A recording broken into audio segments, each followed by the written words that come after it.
John, you want to count us down? 3, 2. Welcome to Corporate Competitor Podcast. The premise of the show is to learn how sports shape today's business icons.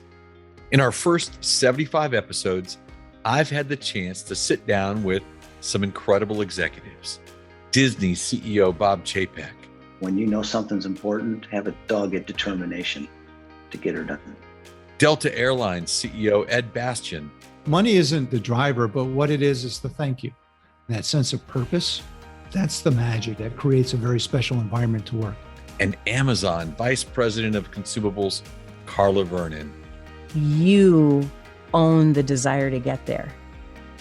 But in the spirit of year-end reflection, our last episode of 2021 will be with our podcast producer, Savannah Gallagher. So Savannah, let's wrap up this year's lessons and preview what is coming in 2022. Thanks, Don. That sounds great. It's actually crazy to think that it's been 75 episodes. When you said that in the introduction, I don't know, it doesn't feel like that. I couldn't believe it. A lot of great stories and definitely a lot of tearjerkers. Well, between Bubba Watson opening up about his anxiety in hopes that he might be able to help others, and Warwick Dunn talking about forgiving the man who killed his mother, and both Kyle Carpenter and Simon Sinek talking about the power of perspective, it was probably good that we all kept tissues nearby. But I think the coolest moments for me continue to be reconnecting guests with their athletic coaches. Yep. And for those of you who have listened from the beginning, you'll remember we had Amazon Vice President of Consumables, Carla Vernon. She was on the podcast early on. It was episode 10. And she talked all about her ballet teacher, Miss Maris. We had actually reached out to her dance studio to try to reconnect her with Miss Maris. And she ended up calling Don in tears after listening to the podcast, which we talked about on last year's episode. But I want to know, Don, do you have a favorite reconnection this year? Oh man, there were several, but I will have to say that for me, it probably would be episode 49. We had Steve Mosko, right? Longtime Sony Pictures TV chairman. And today he is the CEO of Village Roadshow Entertainment. He talked about his high school football coach, Jerry Gray, and how Coach Gray's sage advice, quote, act like you've been there before, helped Steve in many business meetings when he made his way to Los Angeles, specifically one that he had with Jerry Seinfeld. Here's the clip. And I was a good athlete, not great up until that point, but my senior year in high school really took off. And one of the great coaches, maybe the best coach I've ever had, Jerry Gray. Yeah. An old Notre Damer. He always had like white in the corner of his mouth because he was always yelling, but didn't say a lot. But man, oh man, did you listen? And it was really like all about doing the basics well and just constantly hitting it, drilling that in, right? So first or second game of the season, I scored my first touchdown and did something stupid, spiked the ball, got a penalty. And I ran to the sidelines, and I had to kick the extra point too. So I had to put my kicking shoe on, kick the extra point. I go back to the sidelines. Coach grabs me by the shirt and looks at me and goes, "You moron." Well, he didn't use the word moron. Act like you've been there before. It wasn't a lot, but I'm telling you, that phrase just meant so much to me because as I started going through my life, that phrase, act like you've been there before, kind of carried over. I'll give you a quick example. So when I came from Philadelphia working at a TV station, came to Los Angeles, one of my first meetings was at Castle Rock, which were the producers of Seinfeld. We were distributing the show and getting ready to take it in the syndication. And I looked around the room and said, like, what the am I doing here?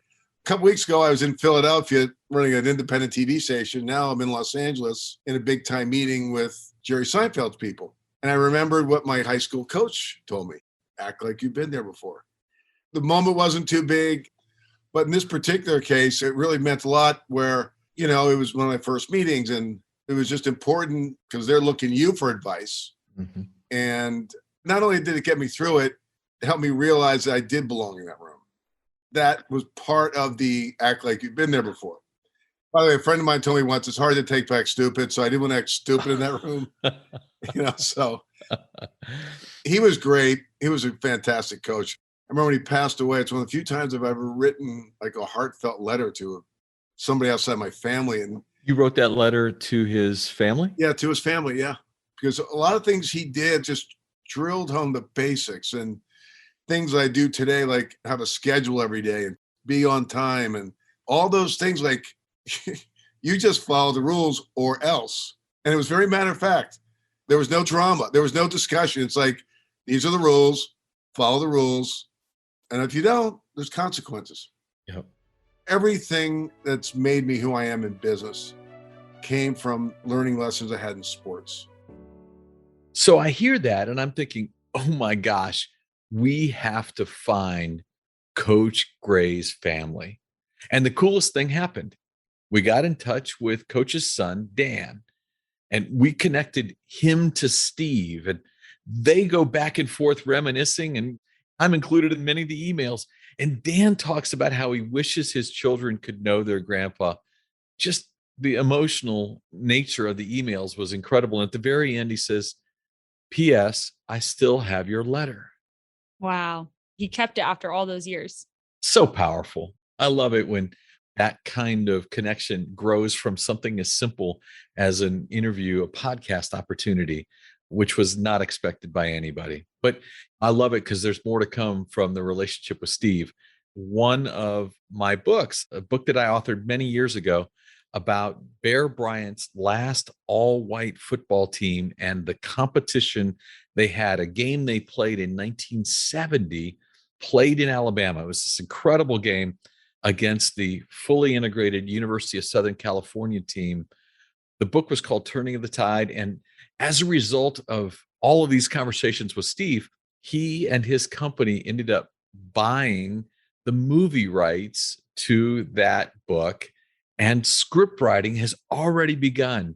That Turning of the Tide book actually led to a special episode we did of this podcast, episode 7, in which key and significant players from that game joined me to talk about how important that night was in the history of college football. Now, sadly, just earlier this year, we lost one of those key players, Sam Bam Cunningham, the half brother of Randall Cunningham, for many of you who might remember him from the NFL. Sam passed away, but the movie is moving on. Sam's family wants to make sure it gets done. And Steve and his team at Village Roadshow are going to be the right people to tell that story. Absolutely. I just think the coolest part about this book project, and honestly, all of the book projects that you do, is you spend so much time with these people in the interview process, and you really get to see if they, quote, walk the walk.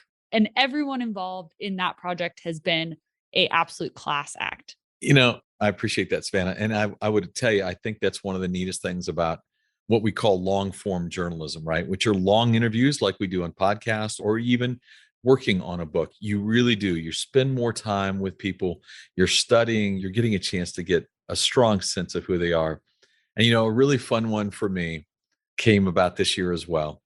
Many folks might remember that during the pandemic, the NCAA basketball tournament was held in Indianapolis in the bubble. It was a really difficult tournament to pull off. But out of that bubble experience came one of the great stories of college basketball history, in my opinion, when Baylor, a team that just 2 decades ago was in complete disarray, won the national championship led by an incredible man named Scott Drew, head coach of the Baylor Bears.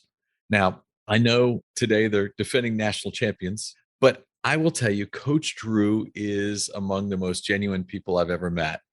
I've spent hours and hours interviewing him and his wife and family and friends working on the book. And what you see in those quirky press conferences is exactly the kind of guy that he is. He's just real, genuine, and authentic in everything he does. And that's hard to say about someone you spend dozens and dozens of hours with. But I promise you, it's true there with Scott.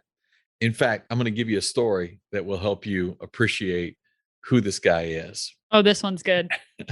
So I was in Waco for the last interview, the last night that I'm going to spend with Scott and his wife, and we're going to work on the book project and go through edits.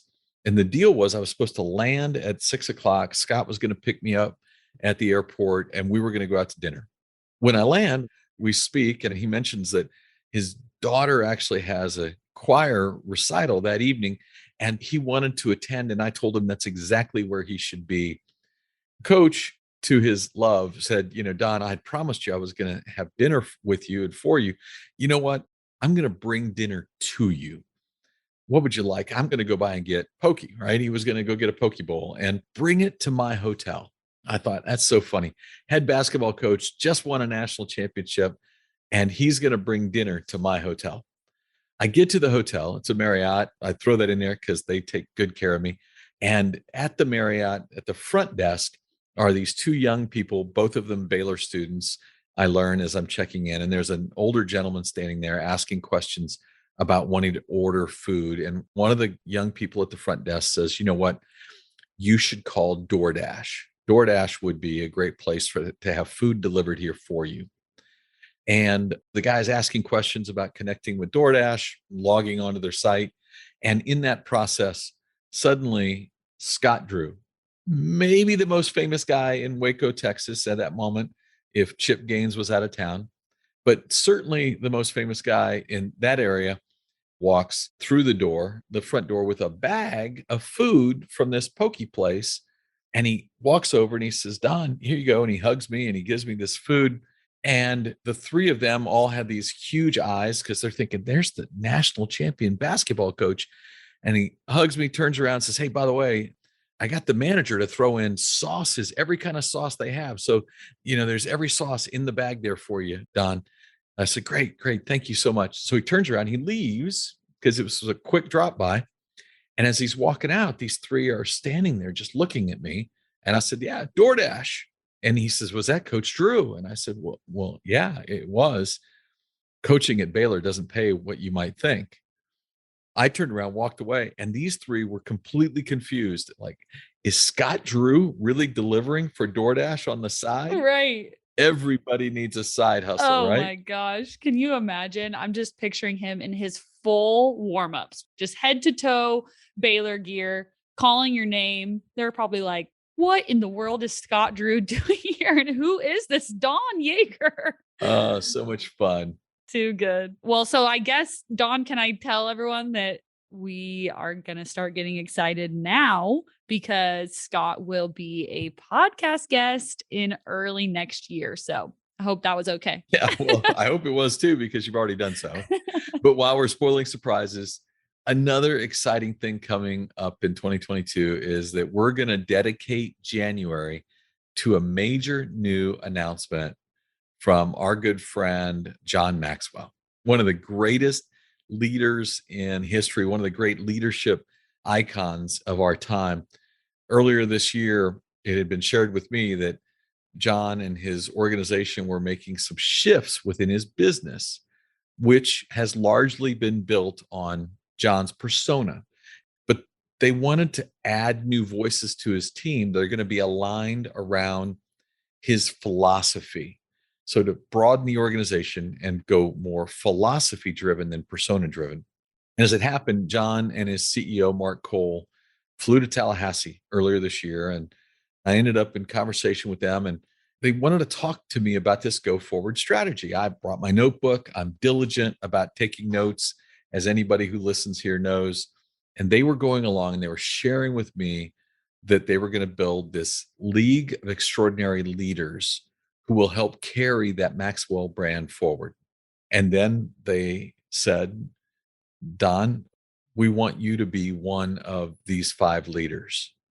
I'm going to admit, I was so shocked that I couldn't take notes the rest of our meeting. Right. And I think because you probably were just, oh, okay, they just want my advice on how to do this. And now suddenly they're saying, oh no, we want you to be part of our circle. Like, you've looked to him as a mentor for years, and now he's inviting us to his circle. So I can imagine how you're feeling. Savannah, I'm glad you said us, because I think that's the beauty of what this operation and this opportunity is going to present to us, is that the Maxwell team is actually going to absorb our operations, including this podcast. over time. And as I mentioned, they're calling these 5 new voices the League of Extraordinary Leaders. I'm excited because we're going to feature the 4 other leaders as podcast guests during the month of January. It's going to be so good. We'll just end this year talking about John Maxwell and start next year with the League of Leaders. So it'll be great. I know that John always talked about his bookends of success, preparation, and reflection. And he always encourages us to write down goals for the new year. And he gives us some questions. So I wanted to share those. And then, Don, any other things that you would encourage our podcast listeners to do for reflection? So first is, what should I do less? Then ask yourself, what should I do more? And then the last thing is the accountability piece, right? Something we always talk about in the podcast. And that's, with whom should I share this? And that's really that accountability piece. And another thing I recommend is, if you're a voracious note taker, I am, and you took notes this year on anything it might have been a podcast, it might have been an online course, maybe some book you read, notes that were meant to be best of thoughts that you took from lessons you were learning. Many of us take those notes, and unfortunately, we don't really ever go back and revisit them. Right. And that's one thing that it is easy to do, right? Your notebook, maybe it's a binder, to read through them. And that's one thing that we are going to do at Corporate Competitor Podcast is compile the answers to the only question that we asked every single guest. And you guys actually may not know this, but we do 10 hours of research at least on each guest before every interview.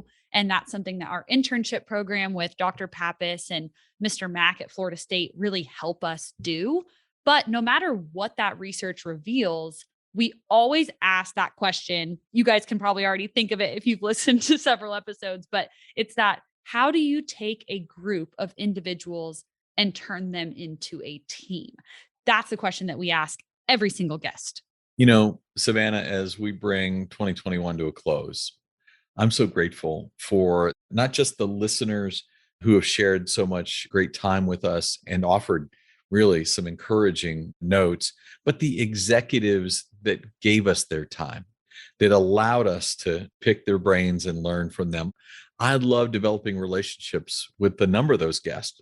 Carl Liebert at Keller Williams, for example, I just got a text from him the other day, just a simple check-in, just asking how I was doing and what was up, what was the latest in the work that I was doing.